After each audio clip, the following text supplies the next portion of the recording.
Raidījumu piedāvā LZ Cargo.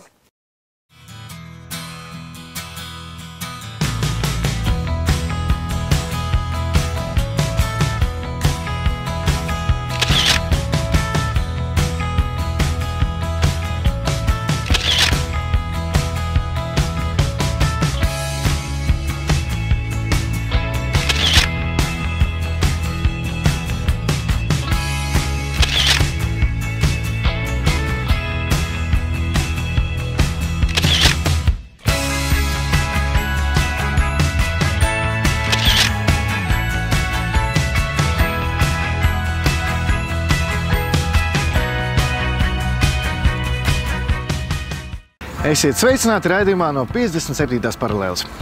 Jā, esam izceļojušies pa dažādām valstīm, piemēram, pa Gruziju, kā arī pa Baltkrieviju, un esam atgriežušies mājās. Mēs domājam, ka arī šeit ir nemazums lieta, ko redzēt, apskatīt un kuras būtu vērts parādīt mūsu viesiem. Ko tu gribētu parādīt, ja pie tevis atbraukt ciemiņi, piemēram, no Gruzijas? Es viņus aizvestu uz Vecrīgu, obligāti uzvestu Pētertorni. Es noteikti vārītu skābu kāpos uz upu un iedotu pagaršots klandraušus. Kas no tā viss iznāks, to jūs redzēsiet mūsu nākamajos raidījumos.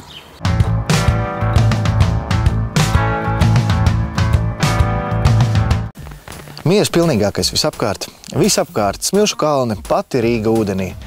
Grozies kā gribi, tā nu ir bijis un ir, ka Rīga ir atradusies purvainā vidē. Tādēļ mēs esam atbraukuši uz vienu no Rīgai piederošiem purviem.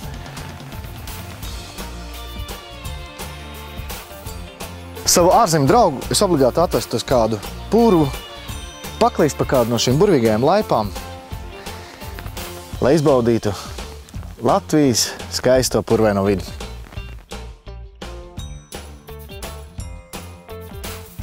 Savulaik Cenas Tīrelis bija otrais lielākais purvs Latvijā, tūlītais Teiču purva, un tā platība bijusi gandrīz 9000 hektāru. Cilvēku saimnieciskās darbības rezultātā pašreiz šī platība sarukusi vairāk par pusi. Es par tām laipām gribētu pateikt to, ka es pazīstu Rīgā daudz cilvēku, kam ir nedaudz bail no dabas un no meža. Man liekas, ka tā ir viena unikāla iespēja paiet pa laipu. Un tāpat laikā atrasties kā kaut kādā civilizētā vidē, neriskēt, tā teikt, ar savu dzīvi, ar slapjām kājām, un tāpat laikā izbaudīt visu, ko tev sniedz purvs. Ceļš uz nekurieni. Nu, nav, mēs esam civilizētā vietā. Šeit viss ir droši. Tādēļ nevajag ne no kā baidīties. Var vienkārši iet un izbaudīt. Feini, nu, paskat. Un nekāds zābaks nevajag. Kēdes un nedaudz priekš. Sakiet, lūdzu, kāpēc Cenas Tīrelī izveidots dabas liegums? Dabas liegums ir izveidots 1999. gadā, un Cenas Tīrelis ir viens no nedaudzajiem augstajiem purviem, kas vēl joprojām ir saglabājies Latvijā. Un šis ir ne tikai augstais purvs, kas ir gan Latvijas, gan Eiropas nozīmes aizsargājuma dabas teritorija, bet Cenas Tīrelis ir ļoti nozīmīga teritorija arī putniem, īpaši rudens migrācijas periodā, kad tur nakšņo ļoti daudz dzērves un zosas. Kādas dabas bagātības tiek aizsargātas? Pati lielākā dabas bagātība ir šis te Cenas Tīreļa pats augstais purvs ar savu ciņu un lāmu kompleksu un šiem te raksturīgajiem purva augiem. Aizsargājamie augi Cenas Tīrelī ir šis te retais relikts pundurbērs, ciņu mazmeldrs, rasene. Spilves. Tā kā kokvilnas lauki, ne? Lācenis. Tie, kam garāks rokas, var tikt pie ogām. Šīs jau arī tās mazās priedītes, vai ne, kur ar mistisko gadu skaitli nevar saprast, cik tad viņai lāga ir 30, 50 vai kā.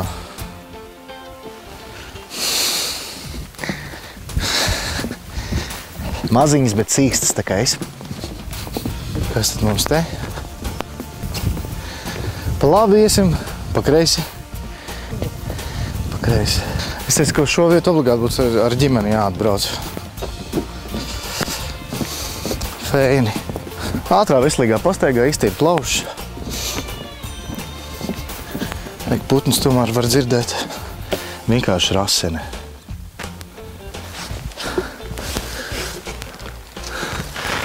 Pilnīgs kosmos. Tā kā izskatās tuvāk. Smažo pēc zēruniem asociācija uzreiz ir. Nu jā, purvs. Skaisti. Raseni aug tikai neskartos purvos. Raseni ir vienīgais kukaiņādāja augs. Pie matiņiem pielīk kukaiņus, un tad viņi pamazā viņi tā. Ņem, ņem. Daudz tās rasenes. Viņi taču katra dzīves laikā viņi apēd vienu raseni, viens kukaiņus, tad neviena kukaiņa nebūtu riņķī. Tad mēs varam iedomāties tikai, kas būtu, ja nebūtu raseņu. Te viss smuģētu.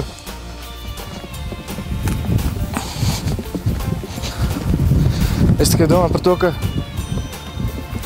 tā ir mūsu bagātība, kur iespējams mēs nespējam tādu uz doto brīdi novērtēt, bet varbūt pēc 100, 200, 300 gadiem mūsu mazbērni teiks lielu paldies, ka mēs šos purvus nenosusinājām, bet atstājām viņus tāds, kā viņi ir. Pirmā peldvieta. Nē, nu tur jābūt diezgan lielam izmisumam, manuprāt, lai nezinu, kādam karstumam jābūt, lai tur līst iekšā. Riska faktors ir diezgan liels. Iekāpt jau daudz, kur var, bet izkāpt tā grūtāk, droši vien. Ja nebūtu šīs burvīgās laipas, pa kur var pārvietoties, es nekad dzīvē šeit nebūtu, jo ar savām zināšanām par purvu es neriskētu šeit līst iekšā. Nu, tu riskētu? Nu, nē, tomēr tas izdzīvošanas instinkts, man liekas, ka ņemtu virsroku pār zinātkāra. Mēs tagad atrodamies pie, ne gluži maziem ezeriņiem, bet pie lāmām. Tā viņas izskatās. Neskatās tur dziļums. O, re, kur ārzemnieki. Droši vien igauņi. Pajautāšu. Atvainojiet! Es igauniski neprotu.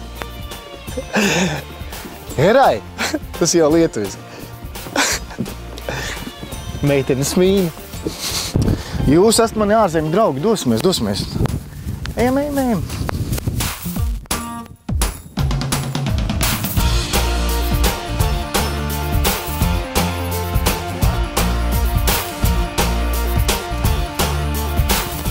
Nākam, droši. Es pa priekšēji. Kāpjam augšā.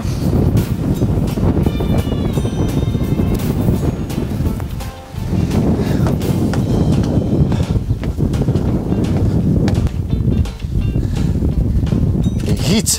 Es esmu hits. Ejam uz turien. Man šī vieta. Es kāpēc?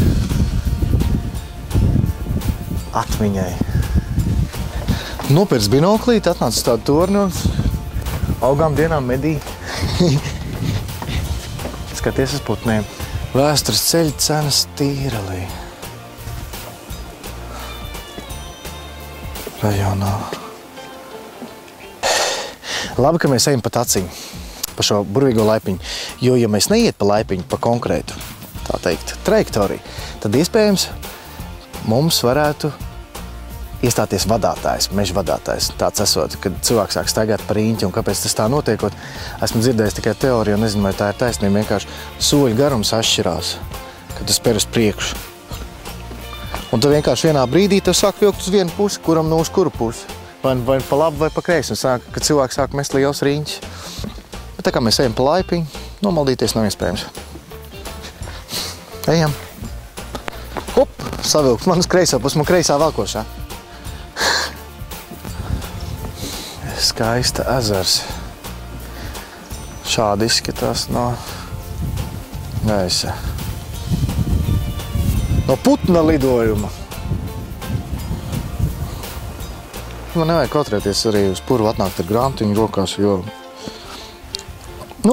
daudz interesantāk. Lēnām var iet cauri, atrast. Mēs esam atraduši purva cūkausi.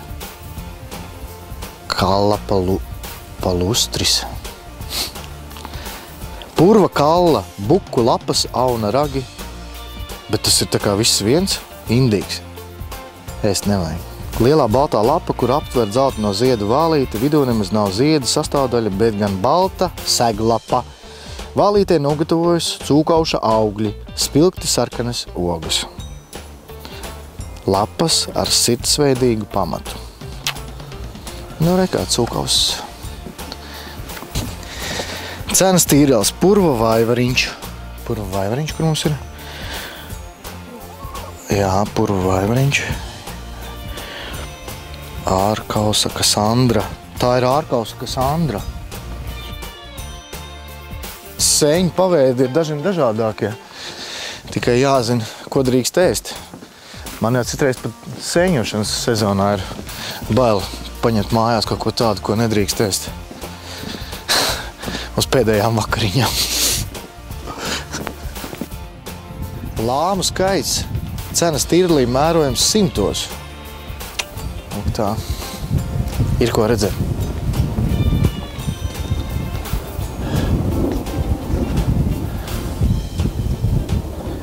Pieci metri.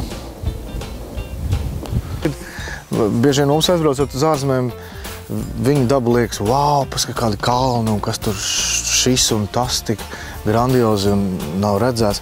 Bet tādam ārzemniekam, piemēram, viņš atbrauc uz Latviju, viņu atved uz Purvu, varbūt viņš Purvu nekad dzīvē nav redzējis. Viņam rauj jumtu no tā nost.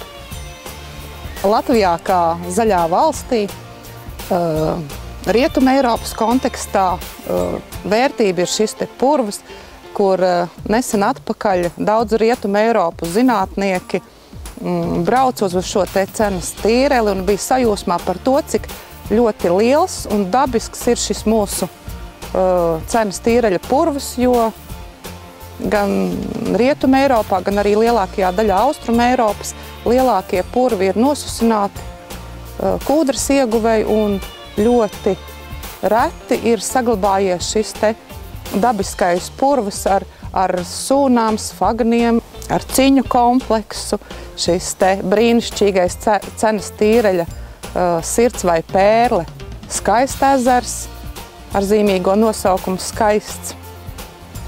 Cenas tīrelis ir aineviski skaistākais, augstākais purvs Latvijā. Cilvēki izsens ir baidījušies no purviem, jo tie bieži vien bija mistikas plīvuru klāti. Nostāsti vēsta, ka tur pazuduši gan cilvēki, gan dzīvnieki. Cenas tīreļa purva taka ir piemērota un droša vieta, kur iepazīt šo noslēpumaino pasauli.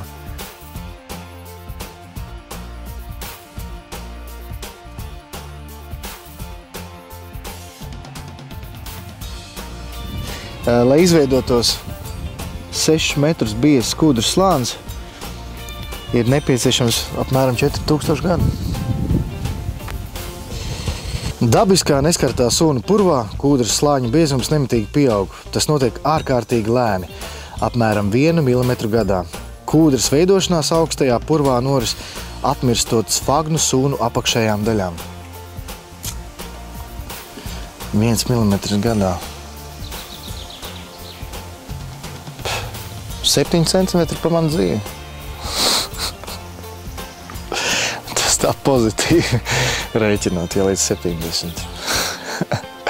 7 centimetri, nu tā apmēram, ja. Cilvēka dzīves garumā sanāk tik daudz tās kūdras izveidojas.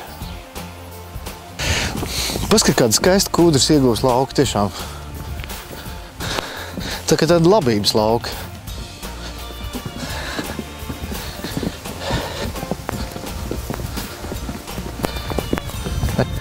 Te kaut kāda interesanta ķieģelīša sagriezti.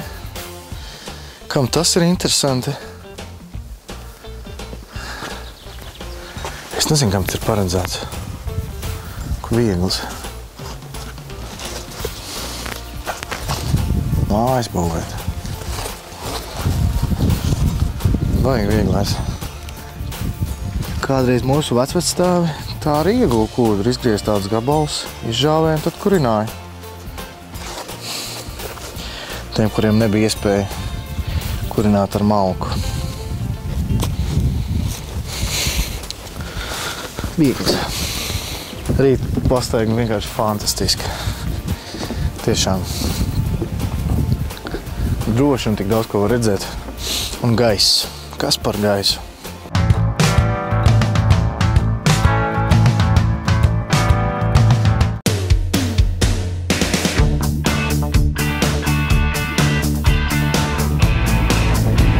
Tā, nu, šeit mēs arī apstāsimies, es domāju. Un tālāk dosimies pastaigāties. Mana šodienas pastaiga vairāk būs veltīta Rīgai. Rīgas vēsturiskā centra arhitektūrā ir sastopami visi Ziemeļeiropai raksturīgie stili, sākot no gotikas līdz modernismam. Rīga tiek dēvēta arī par arhitektūras pērli. Pilsēta, kurā viena vieta apskatāmas pilsētas pirmsākumos celtās baznīcas, viduslaiku ēkas vecpilsētā, unikāli jūgenstila paraugi, kā arī gadsimtus pārdzīvojusi koka arhitektūra.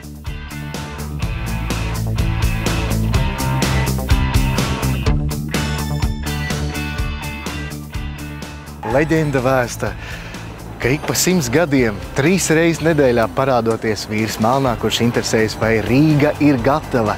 Ja Rīga būšot gatava, tā nogrims Daugavas dzīlēs. Bet mums par laimi Rīga nav gatava un ticēsim tam, ka nekad tas tā arī nebūs. Obligāti atbrauciet ar saviem draugiem, uzkāpiet Pētertornī. Skaists skats pavarās.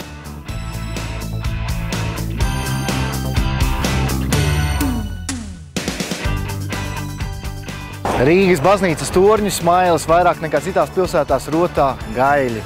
Saskaņā ar kristiešu tradīcijām gailis modri sargā no visa ļaunā un ar savu rīta dziesmu spēj aizbiedēt nelabo. Pastāv versija, ka gailis torņa galā arī tīri praktiski spējas palīdzēt cilvēkam, jo kalpojas par vējrādītāju.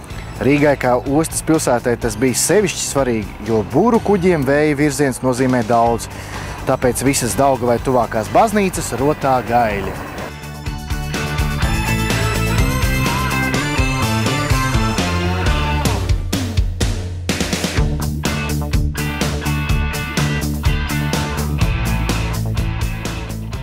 Jūgenstils Eiropā radās 19. un 20. gadsimta mijā. Rīgā ir apmēram 800 jūgenstilu ēku.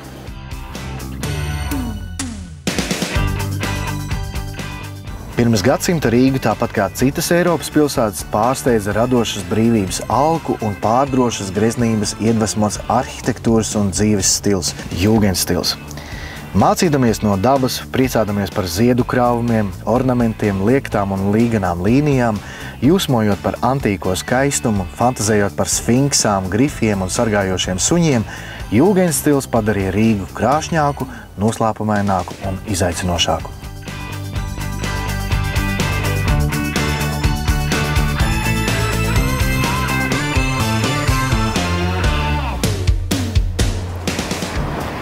Neliels pārdoms par dzīvi. Es domāju, bieži vien mēs dodamies uz citām valstīm, citām pilsētām un priecājamies par to, kas tur ir. Bet cik reti mēs paši izējam ielās un izbaudām to, kas mums ir. Paņemiet savu otru pusīti un dodaties ielās. Rīga ir skaista.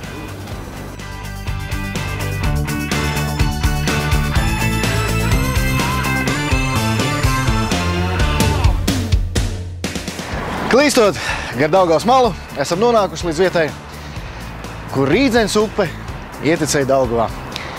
Šai vietā Rīdzenes senatnē esot bijusi osta, kur piestāja nelieli būru kuģi.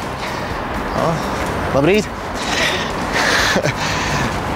Osta tagad ir pārcelta, kā zināms, tālāk, lai uz vienu lielāku kuģi varētu braukt pie mums ciemos un veikt dažādas labumus. Jā, skaisti. Tā ir mūsu gaismas pils. Šeit dažādi gudrinieki un netik gudri cilvēki nāk apgaismot savus prātus.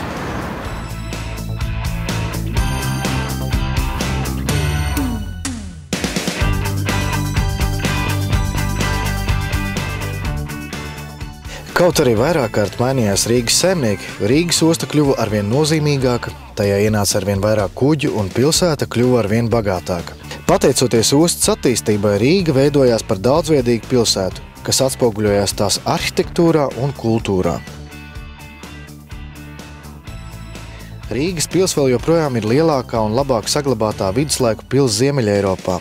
Rīgas Doma baznīca – lielākā baznīca Ziemeļeiropā, kas vēl 20. gadsimta sākumā varēja lepoties ar lielākajām skanošajām ērģelēm pasaulē, un tā varētu turpināt. Vecrīga ir unikāla pilsētas daļa, kas ir iekļauta UNESCO pasaules kultūras mantojuma sarakstā. Pārbūvējot Daugavas krastmalu, tika atdalīta pasažieru osta no tirzniecības ostas. 2014. gadā Rīgā ienāca 57 kruīzu kuģi ar 59 520 ceļotājiem.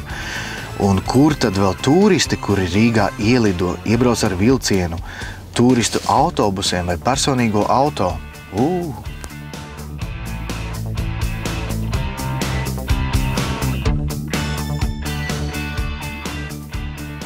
Vērtības, kuras pastāvēs mūžam. Un viena no tādām ir tirgus. Ja pie jums atbrauc ciemiņš, droši viņu vediet uz tirgu. Tirgus tā ir vieta, kur var redzēt, ko tauta ēd, ko tauta ģērbj. Dosimies uz tirgu. Gribēju tikai pastāstīt to, ka kādreiz tirgus bija Daugavas malā, kā jau allažina daudzās kultūrās. Visa dzīvība risinājās pie ostas, kur piebrauc kuģi, bet ar laiku šī vieta kļuva par mazu, tādēļ 20. gadsimta sākumā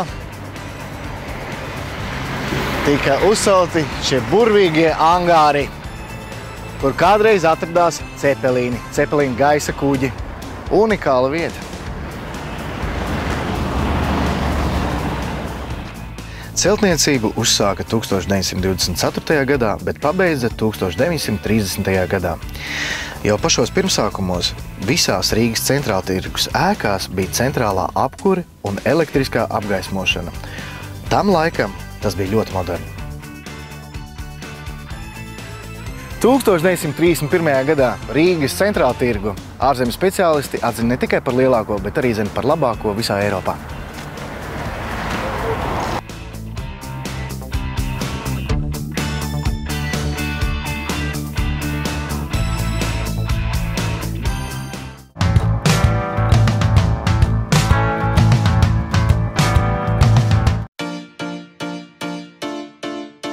Rīga ir parkiem bagāta pilsēta. Plaši un kopti parki, romantiski skvēri, krāšņi dārzi. Jau no 18. gadsimta rīdznieki nopietni pievērsušies dārzu mākslai, veidojuši atpūtas parkus, iekārtojuši ziedošus skvērus.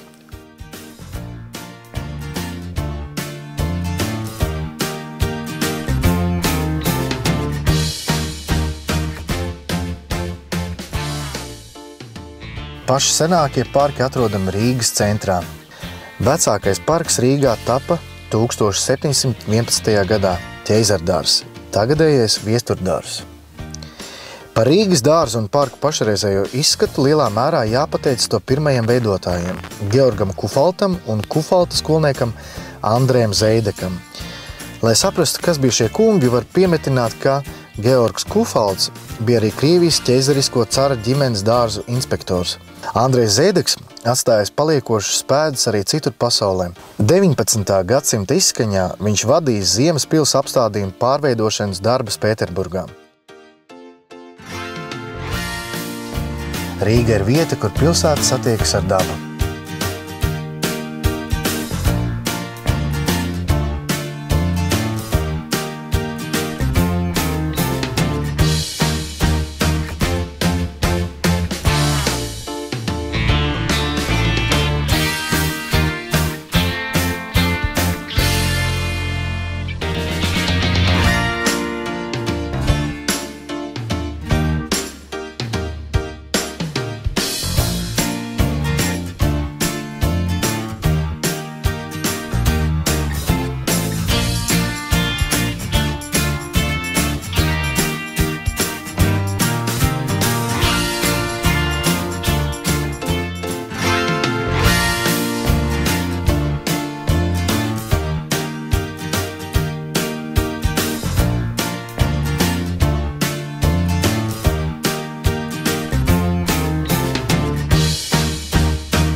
Uz tikšanos nākamajā raidījumā!